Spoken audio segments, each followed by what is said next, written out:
जय श्री कृष्ण। बंधुओं, पिछली वीडियो में हमने जाना था कि मूल रूप से भक्ति क्या है, भक्ति की परिभाषा क्या है। उसी क्रम में नारद भक्ति सूत्र के मतानुसार आज हम जानेंगे कि भक्ति की परिभाषा क्या है। भक्ति क्या है, तो भगवान को केंद्र में रखते हुए इस वीडियो को प्रारंभ करते हैं। आज हम विशेष रूप से चर्चा करेंगे कि भगवत भक्ति क्या है, ईश्वर भक्ति क्या है। ध्यान दें, ईश्वर भक्ति बहुत बड़ा विषय है, अतः संक्षेप में बताना बहुत कठिन है। वैसे तो ईश्वर भक्ति मार्ग के लिए वेद और पुराण भी हैं, लेकिन भक्ति के लिए दो महत्वपूर्ण विषय बहुत लोकप्रिय हैं। पहला है नारद भक्ति सूत्र, दूसरा है शांडिल्य भक्ति सूत्र। इन दोनों ग्रंथों में नारद भक्ति सूत्र सबसे अधिक प्रचलित है, क्योंकि शांडिल्य भक्ति सूत्र की तुलना में इसे समझना सरल है, आसान है। अब हम जानेंगे कि भक्ति क्या है। भक्ति और भजन दोनों भज धातु से बने हैं और दोनों का अर्थ होता है सेवा करना।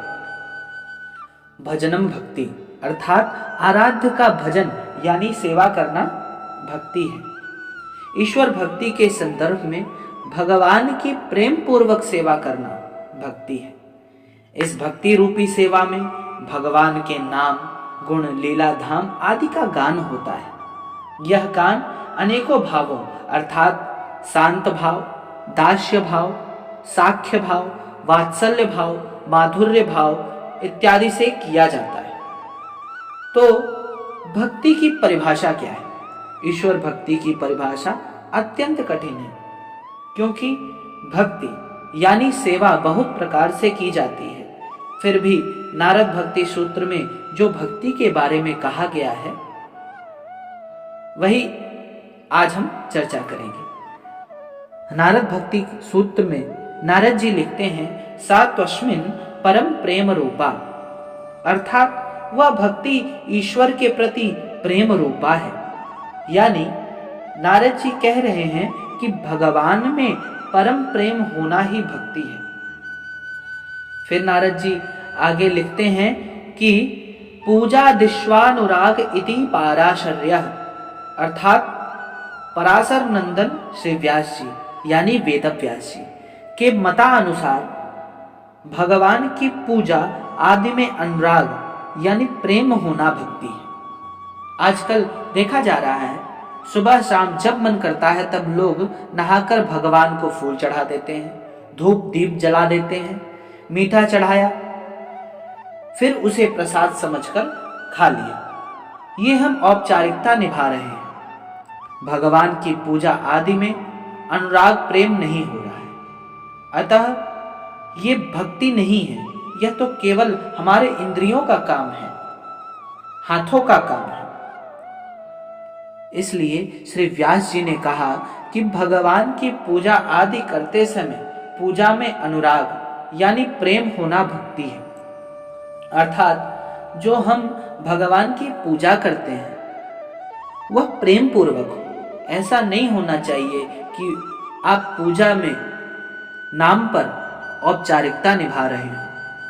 फिर नारद जी लिखते हैं कि कथा दिश्वती गर्गः, अर्थात श्री गर्गाचार्य जी के मतानुसार भगवान की कथा में अनुराग होना भक्ति है। आजकल बहुत से लोग अनेक कथावाचकों के द्वारा श्रीमद् भागवत कथा, श्री राम कथा आदि का श्रवण करते हैं, किंतु कितने ही लोगों को कथा में निद्रा आ जाती है, नींद आ जाती है, सो जाते हैं।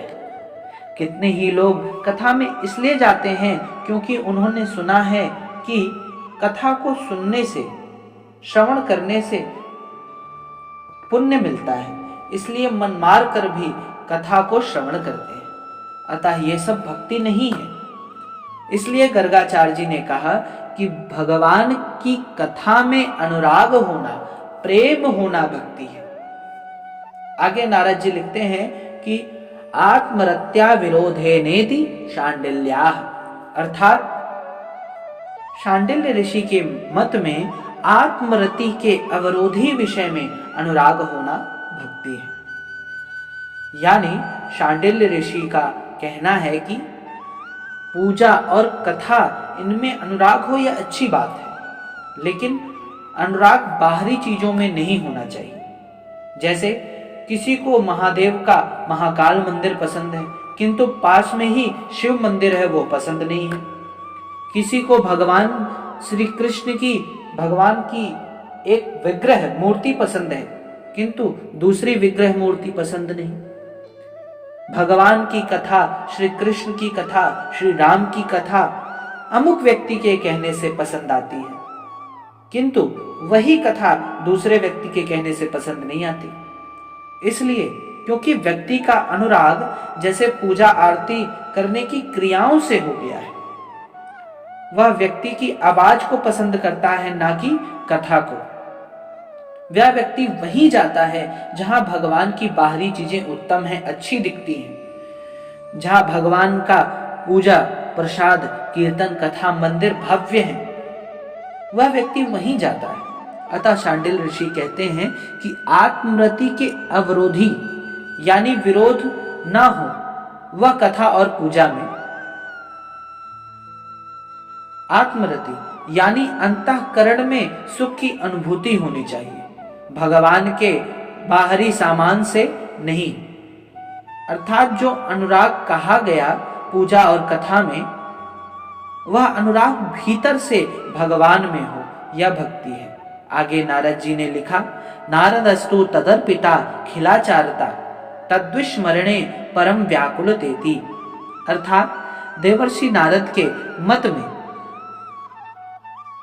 अपने सब कर्मों को भगवान को अर्पण करना और भगवान का थोड़ा सा भी विस्मरण होने पर परम व्याकुल होना ही भक्ति है। अब ध्यान दें, नारद जी, व्यास जी, गर्ग और शांडिल्य ऋषि द्वारा दी गई भक्ति की परिभाषा में कोई विरोध नहीं है, क्योंकि सभी ने अंत में यही कहा कि भगवान में अनुराग हो। नारद जी उसी अनुराग को अनन्यता की ओर ले जा रहे हैं। गीता में भगवान ने कहा है कि सब कर्मों को मुझे अर्पण कर। यही नारद जी भी कह रहे हैं कि अपने सब कर्मों को भगवान को अर्पण करो एवं थोड़ा भी भूल जाओ तो परम व्याकुल होकर, जैसे मछली बिना पानी के व्याकुल हो जाती है, तड़पती है, वैसे ही भगवान का पुनः चिंतन करो, भगवान का बार बार चिंतन करो। ईश्वर भक्ति में इतना ही ध्यान रखना है कि भक्ति भगवान की केवल प्रेम पूर्वक होनी चाहिए। भक्ति केवल भगवान की प्रेम पूर्वक हो, भगवान की ही भक्ति हो। ऐसा इसलिए कहा क्योंकि नारद जी भक्ति सूत्र में लिखते हैं, अन्याश्रयाणाम त्यागो नन्यता। अर्थात भगवान को छोड़कर दूसरे के आश्रयों के त्याग का नाम अनन्यता है। यानी केवल भगवान से संबंध रखने एवं केवल भगवान से ही संबंधित लोगों और वस्तुओं में मन का लगना अनन्यता है। अर्थात भगवान का नाम, गुण, लीला, धाम इत्यादि। अतः भगवान की भक्ति अनन्य होनी चाहिए, भगवान का प्रेम अनन्य होना चाहिए, भगवान के प्रति श्रद्धा अनन्य होनी चाहिए। यही नारद जी ने अपने भक्ति सूत्र में बताया है। अस्तु, अभी भी भक्ति के विषय में बहुत कुछ जानना शेष है, क्योंकि भक्ति विषय बहुत बड़ा विषय है। आज हमने जाना कि भक्ति की परिभाषा क्या है, भक्ति क्या है। तो इसी के साथ वाणी को विराम। मिलते हैं अगली वीडियो के साथ। जय श्री राधे, जय श्री कृष्ण।